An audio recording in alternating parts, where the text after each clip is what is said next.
इस वीडियो में हम बात करेंगे कि जो इलेक्ट्रॉनिक एविडेंस होते हैं। इलेक्ट्रॉनिक एविडेंस मतलब जैसे कोई सीसीटीवी कैमरे की फुटेज है, या आपके पास आपके मोबाइल में कोई वीडियो आपने रिकॉर्ड की है जो कि किसी केस में एविडेंस के रूप में आप यूज़ करना चाहते हैं, या आपके पास किसी की कॉल रिकॉर्डिंग है, या मैसेज है, या चैट है, या कोई स्क्रीनशॉट है, या ईमेल है। मतलब कहने का ये है भी कोई भी ऐसी इलेक्ट्रॉनिक डिवाइस में जो आपके पास कोई एविडेंस है, क्योंकि आजकल ज़्यादातर जो है मोबाइल कैमरा और कॉल रिकॉर्डिंग या कंप्यूटर का ही यूज़ होता है हर काम में। तो आजकल जो है एविडेंस भी जो हैं ज़्यादातर वो इलेक्ट्रॉनिक ही हो चुके हैं। तो इसमें कैसे आप कोर्ट के अंदर पेश कर सकते हैं, तो इसके लिए इंडियन एविडेंस एक्ट सेक्शन 65 जो है वो आपको ये चीज़ें बताता है कि किस तरीके से आप कोर्ट के अंदर इलेक्ट्रॉनिक एविडेंस को दे सकते हैं, ताकि उनको एज ए एविडेंस माना जाए, उनको एज ए एविडेंस पढ़ा जाए। देखिए, इसमें कुछ कंडीशंस हैं, जैसे कि सबसे पहले जो आपका डिवाइस है, जब कोई एविडेंस आपने रिकॉर्ड किया या कोई भी एविडेंस आपके पास है, वो डिवाइस जो है वो उस व्यक्ति के पास था जो कि लीगली रूप से अधिकृत है उसको डिवाइस को यूज़ करने के लिए। मतलब वो किसी गलत इंसान के हाथों में नहीं था वो डिवाइस। दूसरी इसमें कुछ कंडीशंस और हैं, जैसे कि जब वो एविडेंस रिकॉर्ड किया गया तब आपका जो डिवाइस है, जो इलेक्ट्रॉनिक डिवाइस है, वो प्रॉपर तरीके से काम कर रहा था। जैसे कि सीसीटीवी कैमरा है, तो सीसीटीवी कैमरे की जो फुटेज है, उस टाइम जब वो फुटेज जो कि एविडेंस के रूप में आप यूज़ करना चाहते हैं, उस टाइम आपका जो सीसीटीवी कैमरा है वो प्रॉपर तरीके से सही तरीके से काम कर रहा था।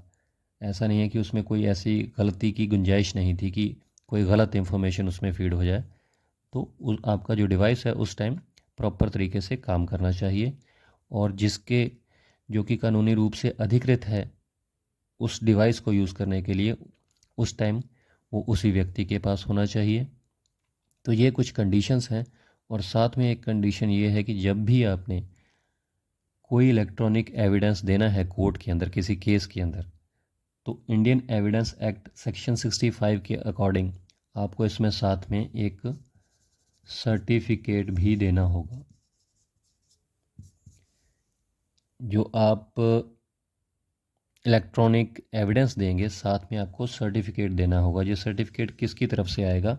ये सर्टिफिकेट आएगा उस व्यक्ति की तरफ से जिस व्यक्ति को के पोजीशन में वो इलेक्ट्रॉनिक डिवाइस है, जिससे कि कोई इलेक्ट्रॉनिक एविडेंस या तो शूट किया गया है, या किसी तरीके से कॉल रिकॉर्डिंग की गई है, या फिर कोई सीसीटीवी कैमरा है, कि जो उस डिवाइस का मालिक है या कानूनी रूप से अधिकृत है, तो उसकी तरफ से ये सर्टिफिकेट आएगा कि ये एविडेंस इस रूप में मेरे पास है और मैं इसको पेश कर रहा हूँ।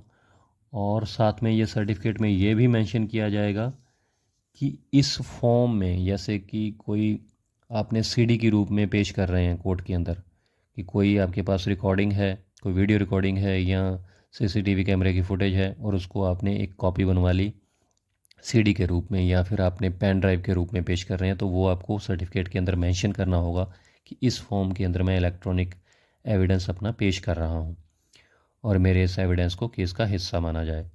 तो इस तरीके से इंडियन एविडेंस एक्ट सेक्शन 65 के अकॉर्डिंग आप जो इलेक्ट्रॉनिक एविडेंस है वो कोर्ट के अंदर दे सकते हैं किसी केस में, ताकि आपको केस जीतने में सहायता मिल सके। तो उम्मीद करता हूँ आपको क्लियर हो गया होगा Indian evidence evidence act 65 B के अकॉर्डिंग आप इलेक्ट्रॉनिक एविडेंस को कैसे कोर्ट के अंदर पेश कर सकते हैं। तो अगर ये वीडियो आपको अच्छी लगी तो प्लीज़ इसको लाइक कीजिएगा और शेयर कीजिएगा, और चैनल अगर सब्सक्राइब नहीं किया तो सब्सक्राइब ज़रूर कर लीजिएगा। नेक्स्ट वीडियो में बात करेंगे ऐसे ही किसी और जुडिशियल पॉइंट के ऊपर, बिल्कुल सिंपल लैंग्वेज में। शुक्रिया, धन्यवाद।